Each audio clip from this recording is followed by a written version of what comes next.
Leo nipo maeneo haya ya Mbaazi Beach upande wa chini, mitaa hii ya roundabout ya White Sand.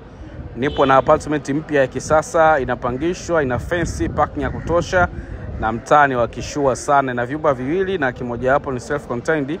Ina sebule kubwa, ina jiko pamoja na public toilet. Kila kitu unajitegemea mwenyewe, umeme na maji, na mazingira yake yako safi kabisa. Smart, nyumba ni kubwa ya kifamilia. Ni upande wa jikoni upo hivi, jiko ni kubwa sana, inaonekana kwa staili hii hapa, na huu ni upande wa nyuma wa jikoni upo hivi. Nyumba ni nzuri sana, mazingira yake yamepoa, mazingira mazuri, lakini pia ina makabati. Upande wa master bedroom pamoja na AC, madirisha mawili makubwa, bonge moja la master lipo hivi. Nyumba safi kabisa, smart, mpya na imenyooka. Inapangishwa bei ya Tanzania shilingi 1,200,000 kwa mwezi mmoja, na malipo tunapokea kuanzia miezi 6 bila kusahau mwezi mmoja wa dalali. Wanahitaji nyumba nzuri zilizopoa, mazingira ya kishua, basi hii hapa Mbaazi Beach upande wa chini. Karibuni sana.